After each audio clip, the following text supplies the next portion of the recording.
Hello my young friends, good morning. स्वागत है आप सबों का मेरे channel physics plus two by Suresh sir.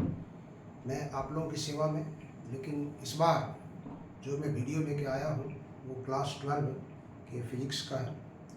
और अभी जो झारखंड में JCRT के द्वारा क्लास 12 के स्टूडेंट्स को मोमेंटम देने के लिए वीकली टेस्ट का प्रोविज़न किया गया है। हर वीक में एक सब्जेक्ट का टेस्ट लड़कों को देना है और इसके लिए क्वेश्चन JCRT के द्वारा सप्लाई किया जाता है। और JCRT के द्वारा सप्लाई जो किया जाता है उस एक प्रोजेक्ट स्टार्ट किया गया है, जिस प्रोजेक्ट का नाम है रेल प्रोजेक्ट। देखिए यहाँ पर हमको बता रहे हैं JCRT प्रोजेक्ट रेल। यहाँ देखिए RAIL रेल। हमने फिजिक्स लिया है क्लास 12। रेल का मतलब हुआ regular assessment for improved learning. Regular assessment for improved learning ये प्रोजेक्ट JCRT के द्वारा शुरू किया गया है। हर वीक में एक टेस्ट लेना है। क्वेश्चन जो फिजिक्स का दिया गया है इस बार 5 अगस्त को पेपर था, और उस 5 अगस्त को जो पेपर था उसमें क्वेश्चन था क्या, उस क्वेश्चन का इंस्ट्रक्शन क्या है वो हम एक बार आपके सामने पढ़ देते हैं। लिखा है इस प्रश्न पत्र में सभी प्रश्न वस्तुनिष्ठ हैं। ऑब्जेक्टिव के लिए, MCQ के लिए दिया है। सभी प्रश्नों के उत्तर देना अनिवार्य है। इस प्रश्न पत्र में कुल 16 प्रश्न है, 16 प्रश्न है। प्रत्येक प्रश्न के लिए 2.5 अंक निर्धारित है, 2.5 अंक निर्धारित है। गलत उत्तर के लिए कोई ऋणात्मक अंक नहीं है। सभी प्रश्न के 4 विकल्प दिए गए हैं। सही विकल्प ABCD चुनकर आप उत्तर पुस्तिका में लिखें। परीक्षा की समाप्ति से पहले किसी भी परीक्षार्थी को परीक्षा कक्ष से बाहर जाने की अनुमति नहीं होगी। Full marks 40, time 90 minutes. ये इंस्ट्रक्शन है क्वेश्चन पेपर का। पहला क्वेश्चन क्या दिया है, इस पहले जो क्वेश्चन है वो हमने बोर्ड पर लिखने की कोशिश किया है। देखिए पहला क्वेश्चन दिया है कि जब किसी वस्तु को आवेशित किया जाता है, जब किसी वस्तु को आवेशित किया जाता है तो उसका द्रव्यमान, उसका मास जो है, किसी वस्तु को आवेशित किया जाता है तो उसका द्रव्यमान बढ़ता है, घटता है, स्थिर रहता है, बढ़ या घट सकता है। When a body is charged, then its mass increases, decreases, remains constant, may increase or decrease। ये ऑप्शन हो सकता है। तो हम लोग जानते हैं कोई बॉडी जब आवेशित किया जाएगा, चार्ज किया जाएगा, तो उस पर हो सकता है पॉजिटिव चार्ज हो या नेगेटिव चार्ज हो। पॉजिटिव चार्ज जो डेवलप करेगा due to transfer of electron. तो जब ट्रांसफर इलेक्ट्रॉन हो जाएगा तो इलेक्ट्रॉन का मास घट जाएगा, इसलिए उस बॉडी का, चार्ज बॉडी का, पॉजिटिवली चार्ज बॉडी का मास डिक्रीज करेगा। ऋण आवेशित का मतलब हो गया, नेगेटिवली चार्ज बॉडी का मतलब हुआ कि इलेक्ट्रॉन उसके अंदर इन किया, और जितना इलेक्ट्रॉन इन करेगा उतना मास बढ़ जाएगा उसका, इसलिए नेगेटिवली चार्ज बॉडी का मास इंक्रीजेस। ऋण आवेशित वस्तु का द्रव्यमान बढ़ता है। यहाँ पे आपको दिया है आवेशित वस्तु मतलब चार्ज बॉडी। ये आपको क्लियर नहीं कर रहा है कि पॉजिटिवली चार्ज बॉडी है या नेगेटिवली चार्ज बॉडी है। तब आपको क्या करना पड़ेगा आंसर, आपको ऑप्शन डी सेलेक्ट करना पड़ेगा कि मे इंक्रीज और डिक्रीज, बढ़ सकता है या घट सकता है। ये इसका ऑप्शन सही होगा, ऑप्शन। इसलिए फर्स्ट क्वेश्चन का option D is correct. Question number 2 में आइए, देखिए क्या कहता है। +10 कूलम और +40 कूलम के 2 पॉइंट चार्ज 20 सेंटीमीटर के डिस्टेंस पर रखे गए हैं। 2 point charges of plus 10 coulomb and plus 40 coulomb are kept at a separation of 12 centimeter. उनके बीच किस बिंदु पर विद्युत बल शून्य होगा? Between them at what point electric force will be 0? Option सुनिए, प्लस 10 कूलम से 4 सेंटीमीटर दूर, प्लस 40 कूलम से 8 सेंटीमीटर दूर। ऑप्शन सी में कह रहा है कि दोनों होगा, ए एंड बी, और डी में कह रहा है कि नन ऑफ दीज, इसमें कोई नहीं होगा। तो देखिए क्या होगा सही इसका ऑप्शन, हम लोग देखते हैं यहाँ से। दो चार्ज आपको दिया गया है, एक प्लस 10 कूलम है और एक प्लस 40 कूलम है। दोनों के बीच का डिस्टेंस आपको दिया गया है 20 सेंटीमीटर। 20 सेंटीमीटर दिया गया आपको। क्वेश्चन आप देख लिए, प्लस 10 कूलम प्लस 40 कूलम का दो चार्ज है और दोनों के बीच का डिस्टेंस दिया हुआ है आपको। मतलब ये चार्ज यहाँ पर मान लीजिए, सपोज दैट ये ए पॉइंट पर है प्लस 10 कूलम, ए पॉइंट है यहाँ पर है प्लस 10 कूलम, और ये बी पॉइंट है यहाँ पे है प्लस 40 कूलम। दोनों के बीच का डिस्टेंस आपको दिया गया है 12 सेंटीमीटर। कहते हैं कि दोनों के बीच में एक पॉइंट होना चाहिए, तो दोनों के बीच में एक पॉइंट मान लेते हैं हम लोग सी है, जहां पर रिजल्टेंट फोर्स जो है वो 0 होना चाहिए।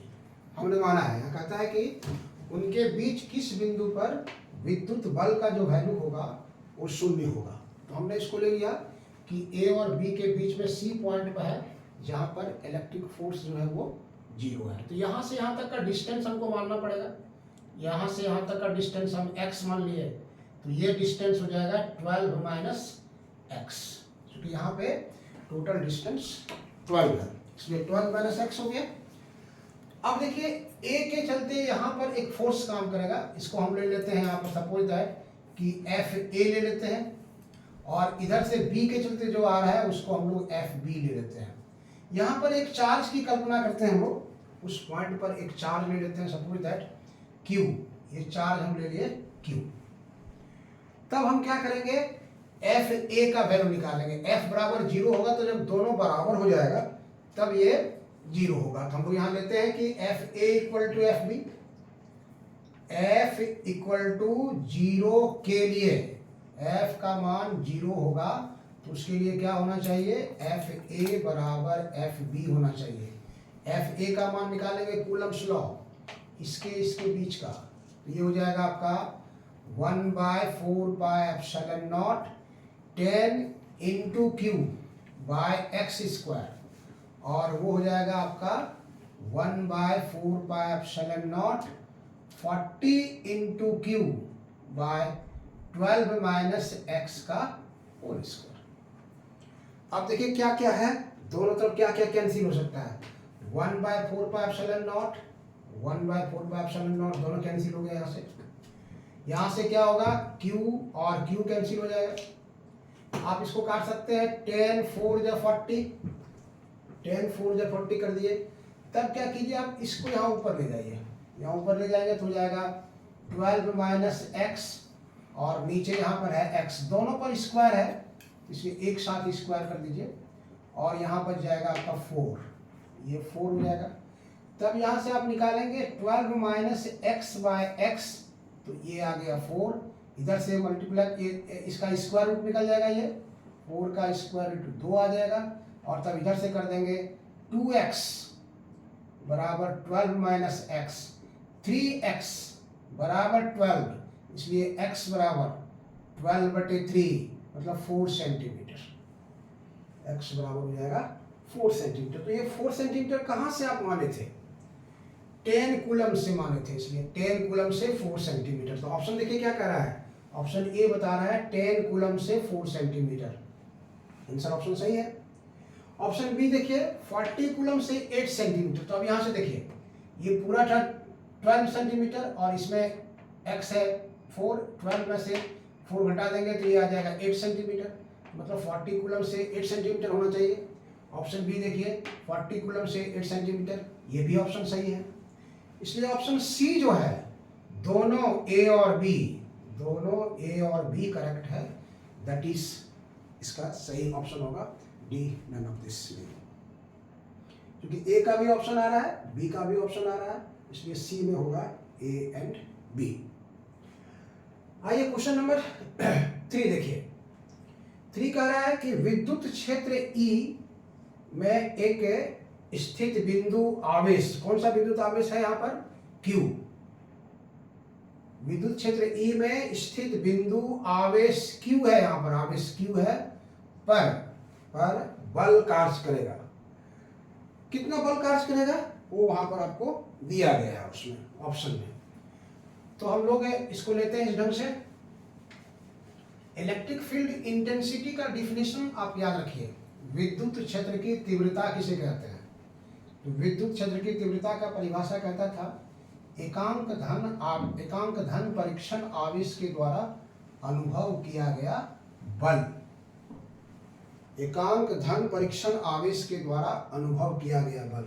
ये आपको यहाँ दिया हुआ है, यहाँ आपको दिया क्या गया है, इलेक्ट्रिक फील्ड विद्युत क्षेत्र ई दिया हुआ है और आवेश का वैल्यू यहाँ दिया हुआ है Q।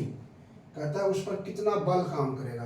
तो विद्युत क्षेत्र की तीव्रता आप पढ़े हैं E = F/Q, इसलिए ये वेक्टर है, इसलिए F बराबर हो जाएगा आपका कितना, F बराबर कितना हो जाएगा Q × E।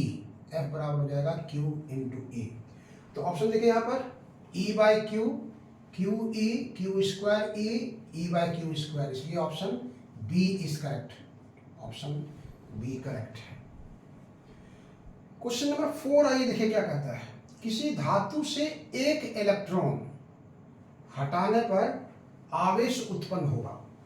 किसी मेटल से अगर एक इलेक्ट्रॉन रिमूव कर दिया जाए, एक इलेक्ट्रॉन हटा दिया जाए, तो उस पर कितना आवेश उत्पन्न होगा। आप जानते हैं इलेक्ट्रॉन हटने से, इलेक्ट्रॉन का रिमूव करने से उस पर पॉजिटिव चार्ज बढ़ेगा, इसलिए उस पर जो चार्ज उत्पन्न होगा वो चार्ज हो जाएगा +1e के बराबर। ये चार्ज उस पर डेवलप करेगा +1e। 2 इलेक्ट्रॉन लॉस करता है तो +2e, 10 इलेक्ट्रॉन लॉस करता है तो +10e, 20 इलेक्ट्रॉन लॉस करता है तो +20e।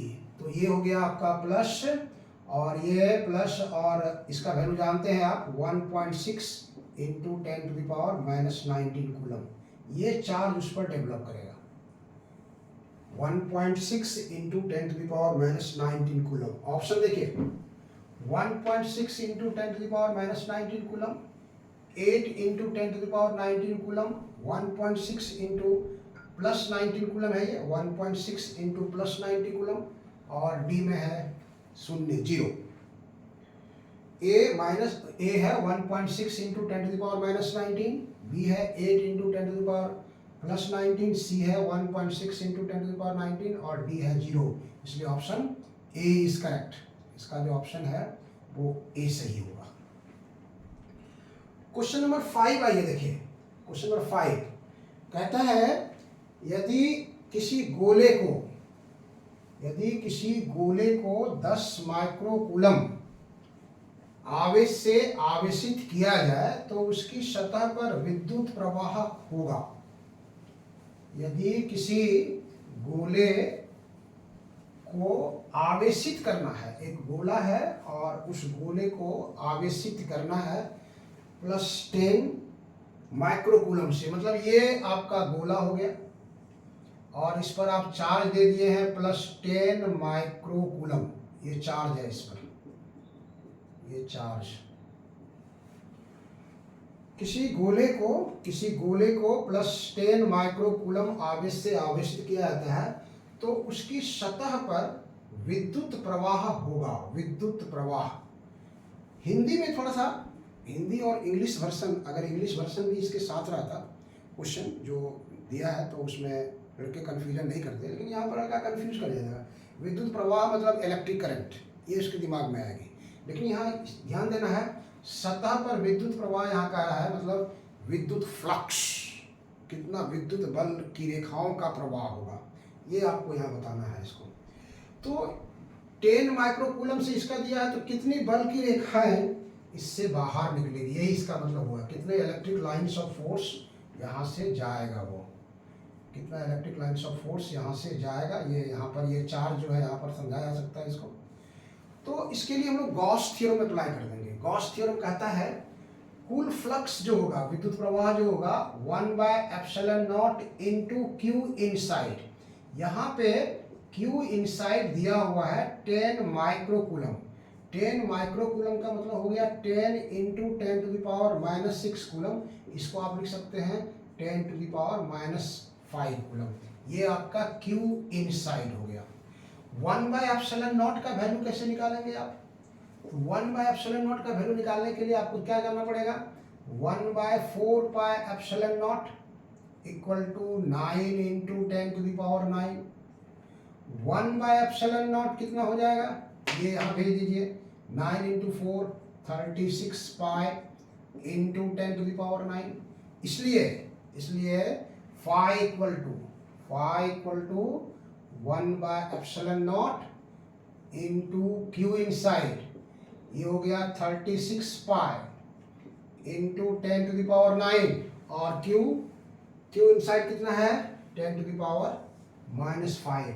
तो यहाँ हो जाएगा आपको 10⁻⁻5। तो ये जो आएगा आपको इसका आंसर, तो ये हो जाएगा 36 पाई और 9 में से 5 चला गया 10⁴ newton metre square per coulomb. ये इसका ऑप्शन होगा। अब देखिए क्या कहता है, यदि किसी गोले को 10 माइक्रोकूलम आवेश से आवेशित किया जाए तो उसकी सतह पर विद्युत प्रवाह होगा 36 पाई है यहाँ पे 36 पाई into 10⁴ newton metre square per coulomb. 36 पाई 10⁻⁻4 newton metre square per coulomb. 36 पाई 10⁻6 newton metre square per coulomb. 36 पाई 10⁻⁻6 newton metre square per coulomb. तो आपको क्लियर हो गया। हम लोग वहाँ पहले आंसर सोल्व कर लिए हैं। तो ये ऑप्शन जो है कहाँ पे है? ए में है। ए ऑप्शन है 36 पाई into 10⁴ newton metre square per coulomb. Question number 6 देखिए क्या कहता है। 2 माइक्रोफैराड 4 माइक्रोफैराड 6 माइक्रोफैराड धारिता के यहाँ पर क्वेश्चन थोड़ा सा छूट रहा है। 2 माइक्रोफैराड 4 माइक्रोफैराड 6 माइक्रोफैराड धारिता के 3 संधारित्र है। यहाँ पर याद रखिएगा, धारिता के संधारित्र, यहाँ संधारित्र भी लिख सकते हैं, संधारित्र श्रेणी क्रम में समतुल्य धारिता होगी।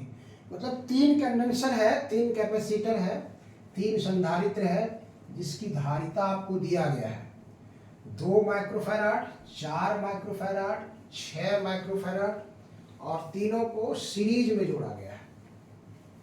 तीनों को जोड़ा गया है सीरीज में, श्रेणी क्रम में जोड़ा गया इस तरह से 2 माइक्रोफैराड 4 माइक्रोफैराड और 6 microfarad, 2 microfarad 4 microfarad 6 microfarad.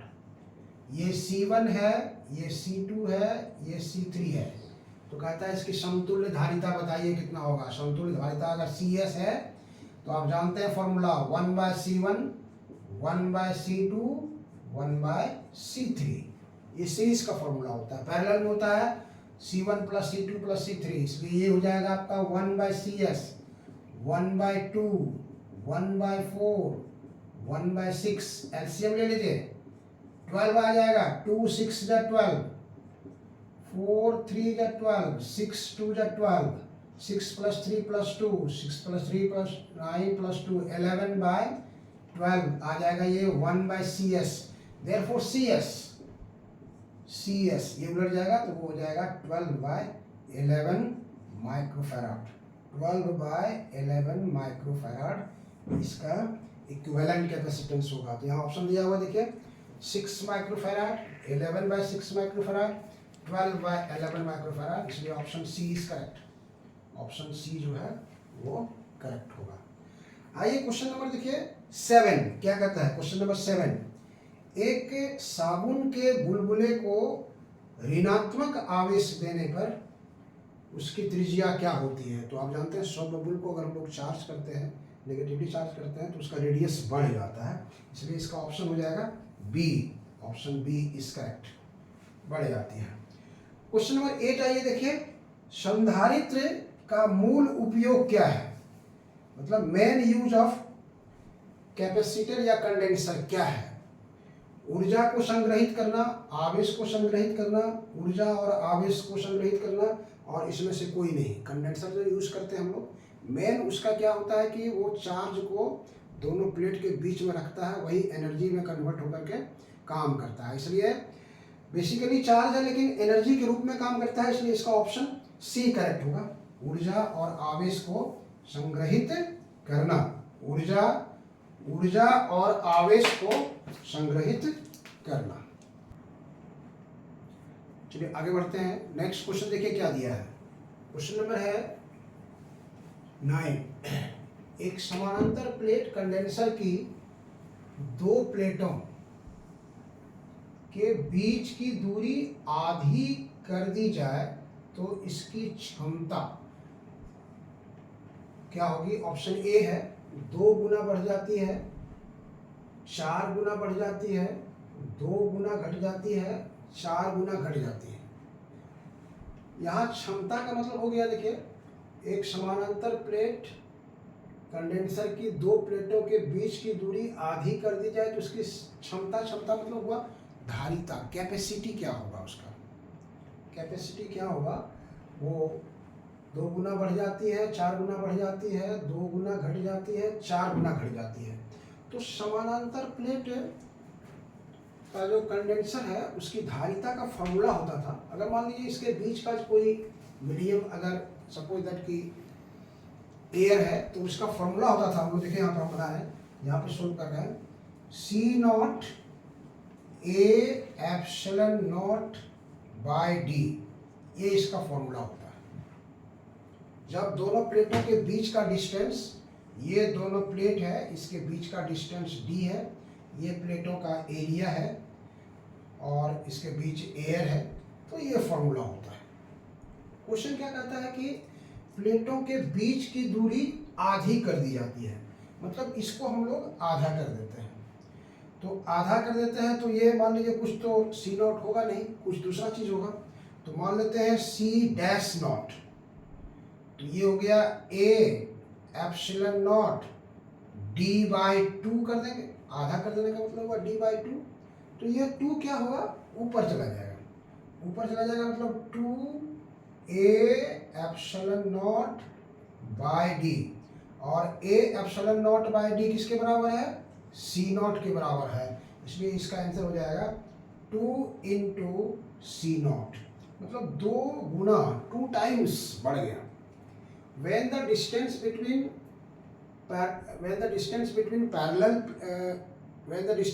two plates of a parallel condenser is reduced half, then its capacity, इसकी क्षमता, what will happen, will increase 2 times, will increase 4 times, will decrease 2 times, or will decrease 4 times, क्या हो जाएगा। तो हम लोग देखें यहाँ पर क्या हुआ कि ये 2 टाइम्स इंक्रीज कर गया, इसलिए इसका ऑप्शन होगा ए ऑप्शन इज करेक्ट, 2 गुना बढ़ जाती है। ठीक है, आइए देखिए क्वेश्चन नंबर 10।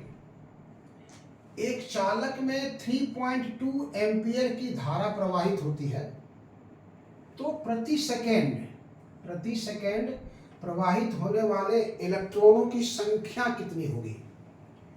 एक चालक में 3.2 एम्पियर की धारा प्रवाहित होती है, तो प्रति सेकेंड प्रवाहित होने वाले इलेक्ट्रॉनों की संख्या क्या होगी।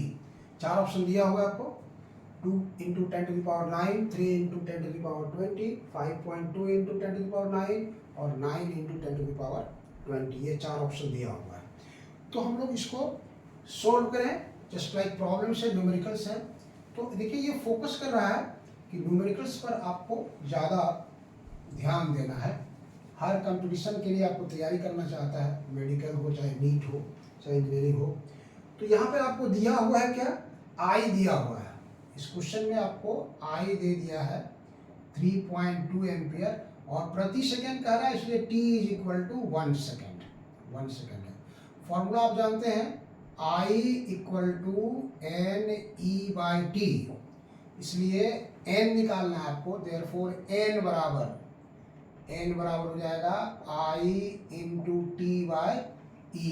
I हो गया 3.2, t हो गया 1 सेकेंड, और e हो गया आपको 1.6 इंटू 10⁻⁻19। तो n ऊपर ले जाएंगे आप, 16 इंटू 2 कट जाएगा, ये 2 हो जाएगा, और 10⁻⁻19 ऊपर चला जाएगा तो 10⁻+19, 10⁻+19, 2 इंटू 10⁻+19। ऑप्शन देखिए ए, 2 इंटू 10⁻, यहाँ पे दिया हुआ है 2 इंटू 10⁻+19, 2 इंटू 10⁻+19, 3 इंटू 10⁻20, और यहाँ है आपको 5.2 इंटू 10⁻19, और यहाँ पर है आपको 9 इंटू 10⁻20, 9 इंटू 10⁻20, इसलिए option A is correct, option ए जो है वो करेक्ट है। ठीक है, क्वेश्चन नंबर 11 में आइए, देखिए क्वेश्चन क्या कह रहा है। 3 ओम के 3 प्रतिरोधों को जोड़कर एक त्रिकोण बनाया गया है, मतलब एक ट्रायंगल बनाया गया है। ए triangle is formed with the help of 3 resistors each of 3 ओम। तो किन्हीं 2 टर्मिनलों के बीच, अक्रॉस इट्स 2 टर्मिनल्स, बीच प्रतिरोध कितना होगा, मतलब समतुल्य प्रतिरोध क्या होगा, what will be the equivalent resistance across its 2 terminals. Option सुनिए, 3 ओम, 6 ओम, 2 ओम, 9 ओम। ये ऑप्शन आपको यहाँ दिया हुआ है, ये पूरा न्यूमेरिकल्स है, तो आप इसको बना सकते हैं। फिगर को ध्यान में रखिए कैसे करना होगा। सो हम लोग को फिगर जो इसका होगा, 3 रेसिस्टेंस है ईच ओम, एक ट्रायंगल बनाया गया, देखिए ट्रायंगल बना रहे हैं यहाँ पर, ये एक हो गया रेसिस्टेंस, एक ये हो गया रेसिस्टेंस, और एक ये हो गया रेसिस्टेंस। तीनों के तीनों 3 ओम है, ये 3 ओम है, ये भी 3 ओम है, ये भी 3 ओम। अक्रॉस 2 टर्मिनल्स, मान लीजिए एक टर्मिनल ये है और एक टर्मिनल ये है, ए बी। तो ए बी के बीच, ए बी के अक्रॉस आपको निकालना है इक्विवेलेंट रेसिस्टेंस कितना होगा। तो हम लोग क्या करते हैं, यहाँ पर देखिए ना, ये ए बी ले लिए, ये ए हो गया और ये बी हो गया। अगर आप इधर से आते हैं तो ये सीरीज में हो जाएगा, ये तो एक और यहाँ बना दीजिए इस तरह से, ये हो जाएगा 6 ओम और ये हो जाएगा 3 ओम। तब इसका जो इक्विवेलेंट रेसिस्टेंस आप निकालेंगे आर ए बी, इस दोनों टर्मिनल का बीच अगर 2 रेसिस्टेंस है तो आप जानते हैं दोनों को R1 into R2 by R1 plus R2, R1 into R2 by R1 plus R2। तो this is 6 into 3 by 6 plus 3, तो कितना हो गया ये 18 बाय 9, कितना हो गया 2 ओम, 2 ओम हो गया इसका आंसर। ऑप्शन देखिए, 3 ओम, 6 ओम, 2 ओम, 9 ओम, 2 ओम, 2 ओम है यहाँ पे, option C, option C is correct. ठीक है, आगे देखिए क्वेश्चन नंबर 12 देखिए, कहता है जब 60 वाट, 60 वाट और 200 वोल्ट रेटिंग बल्ब पर लिखा हुआ रहता है, आप जानते हैं हर बल्ब पर लिखा रहता है कितना वाट है, कितना वोल्ट है, उसमें टॉलरेट कर पाएगा। तो कहता है 60 वाट और 200 वाट रेटिंग के 3 बल्ब को 200 वोल्ट के साथ श्रृंखला में जोड़ा गया है, मतलब सीरीज में जोड़ा गया है। तो उनके द्वारा ली गई बिजली कितनी होगी, मतलब कितना पावर लेगा वो बिजली। यहाँ देखिए हिंदी क्या दे रहा है, सो आपको बताया था कि हिंदी का जो इसमें वर्ड है उसे अजीब ढंग से दिया गया है, तो उसमें आपको कंफ्यूज नहीं करना है।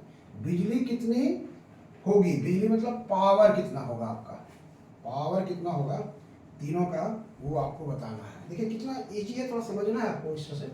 3 ठो बल्ब है आपके पास, 3 ठो बल्ब है, एक बल्ब यहाँ लगाया गया, एक बल्ब जो है यहाँ लगाया गया है, दूसरा बल्ब यहाँ लगाया गया है, और तीसरा बल्ब यहाँ लगाया गया है इस तरह से। ये है सब के सब 60 वाट है, 60 वाट, ये भी 60 वाट है और ये भी 60 वाट है। और सबको यहाँ जोड़ा गया है 220 वोल्ट पर, 200 वोल्ट पर, 200 वोल्ट पर जोड़ा गया। ये 200 वोल्ट का लेगा ही, और यहाँ दिया है जोड़ा भी गया है इसको 220 वोल्ट पर। तो टोटल पावर कितना होगा, कैसे निकालेंगे? तो पावर का फॉर्मूला आपको बताए थे, पावर बराबर होता है, पावर का फॉर्मूला आपको बताए थे, power equal to V square by R, V square by R total power होगा। तो पहले आप आर निकालिए, इसका आर कितना होगा, इसका आर कितना होगा, इसका आर कितना होगा। तो पहले आर यहीं से निकाल लीजिए आप आर।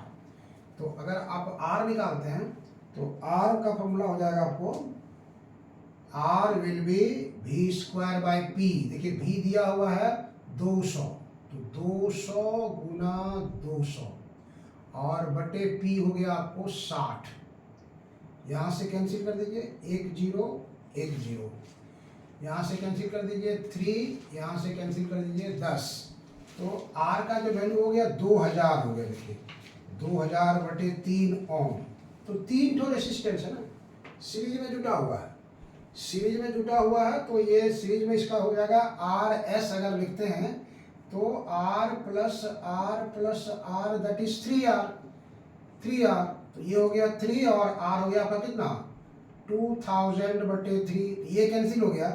तो ये हो गया आपको 3000 ओम, सॉरी 2000 ओम, ये हो गया आपको 2000 ओम। इसका आर एस आ गया।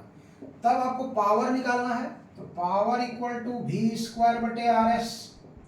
वी है 200, तो ये 200 हो गया और ये 200 हो गया और आर एस हो गया 2000, ये हो गया 2000। 2 0 यहाँ से कट गया, 1 0 यहाँ से कट गया, ये कैंसिल आ गया। इसलिए 20 वाट,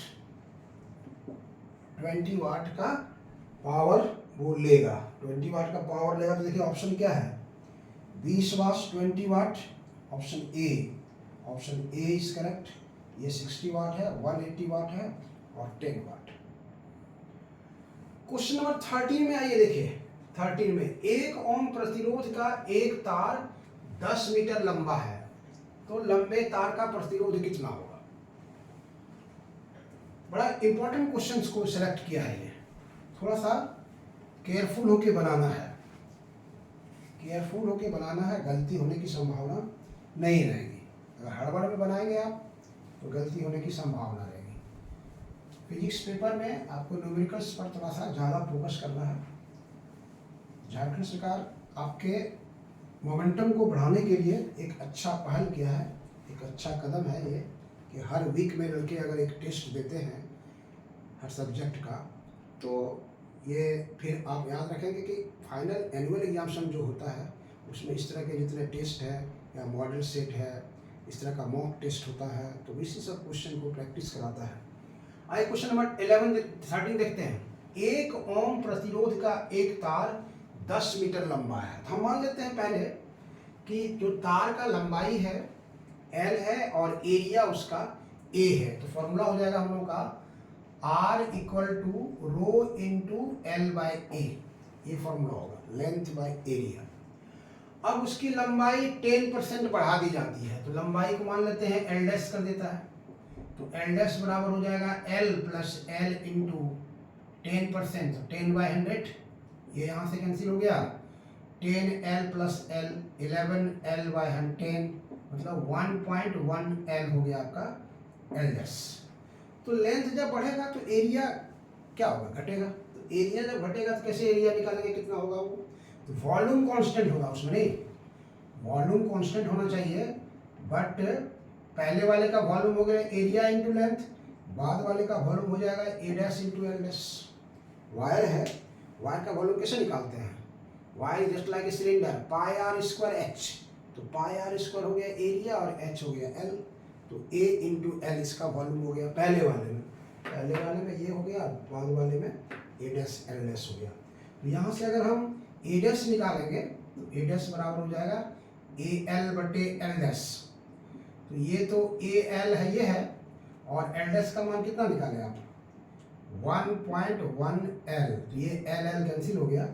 ए dash will be A by 1.1, A by 1.1, मतलब 10A बाय 11 कर सकते हैं आप, ये चला जाएगा ऊपर से 10a/11 कर सकते हैं। तो देखिए ये r का फॉर्मूला हुआ और r डैश का फॉर्मूला क्या हो जाएगा, रो इंटू एल डैश बटे ए डैश, इसलिए r डैश बाय r निकाल लीजिए। तो r डैश देखिए यहाँ पर है रो एल डैश ए डैश और ये उलट जाएगा आपका वहाँ से, तो वहाँ हो जाएगा a by rho into L. तो रो तो कैंसिल हो गया, एल डैश का वैल्यू कितना है 1.1 एल, इसको आप लिख सकते हैं 11/10 एल, ऊपर लिख सकते हैं इसलिए 11l/10। ए डैश का वैल्यू कितना आया 10a/11, यहाँ हो गया 10a/11, तो 11 ऊपर चला गया और ये हो गया a और ये हो गया l। यहाँ से देखिए क्या क्या होगा, a कैंसिल होगा, l कैंसिल हो जाएगा, 11 गुना 11 121/100, मतलब 1.21 आ गया ये r डैश बटे r, इसलिए r डैश का मान कितना होगा 1.21 इंटू r, और क्वेश्चन में जो r का वैल्यू दिया हुआ है वो है 1 ओम, ये है आपका r इक्वल टू 1 ओम। तो 1.21 इंटू 1 दैट इज 1.21 ओम हो जाएगा इसका ऑप्शन देखिए क्या क्या है 1.1, 11.1, 1.21, इसलिए ऑप्शन सी इज करेक्ट और डी में है 13.1। ठीक है, आइए क्वेश्चन नंबर 14 देखिए। यदि त्रिज्या r का एक तार त्रिज्या 2r के दूसरे तार में खींचा जाता है, मतलब तार को खींच करके उसका रेडियस क्या किया है डबल कर दिया गया है, मतलब तार को एक रेडियस के साथ जोड़ करके भी किया जा सकता है। तो नए तार का प्रतिरोध कितना होगा, नए तार का प्रतिरोध कितना होगा, मतलब एरिया। देखिए क्वेश्चन कैसे रिलेटेड है, 13 नंबर क्वेश्चन जो है लेंथ से रिलेटेड है और 14 नंबर क्वेश्चन एरिया से रिलेटेड है। सवाल इसी तरह से बनेगा, अब आपको वहाँ एरिया निकालना है कितना होगा सो। तो पहला वाला जो देखे हम लोग, पहला वाला जो क्वेश्चन था हम लोग का मोर और लेस वही था, उसी तरह से हम अगर लिखते हैं r equal to rho into L by A, मतलब इसको लिख सकते हैं आप रो एल बटे पाई आर स्क्वायर से लिख सकते हैं, वेयर ए एरिया जो हो गया पाई आर स्क्वायर के बराबर हो गया। अब दूसरा में क्या किया जाता है कि एरिया को 2r कर दिया जाता है, तो देखिए यहाँ पर दूसरा जो हो जाएगा r डैश बराबर हो जाएगा रो एल डैश बटे पाई हो जाएगा 2r का स्क्वायर, मतलब रो इंटू एल डैश बटे पाई इंटू 4r स्क्वायर हो जाएगा। अब एल डैश का वैल्यू क्या होगा, फिर वॉल्यूम निकालेंगे हम लोग, वहां से वॉल्यूम निकालेंगे तो a इंटू एल बराबर a dash into L dash, मतलब पाई आर स्क्वायर इंटू एल, और ये हो गया कितना आपका pi into 4r square into L dash. यहाँ देखिए ये कैंसिल हो गया, r स्क्वायर कैंसिल हो जाएगा, इसलिए एल डैश बराबर कितना हो जाएगा l/4, L dash equal to l/4। तब आप देखिए यहाँ से r डैश का फॉर्मूला निकालिए, r डैश बराबर हो जाएगा रो, यहाँ लिखे हम लोग, देखिए रो r डैश बाय r निकाल देते हैं सीधे, r dash by r dash का यहाँ पर लिखे हम लोग, देखिए रो, ठीक है, देखते जाइए L dash by pi 4r square into r का वैल्यू निकालेंगे हम लोग रो एल बटे पाई आर स्क्वायर, तो ये ऊपर चला जाएगा pi R square into rho L, तो रो कैंसिल हो जाएगा, पाई कैंसिल हो जाएगा, आर स्क्वायर कैंसिल हो जाएगा। एल डैश का वैल्यू कितना आया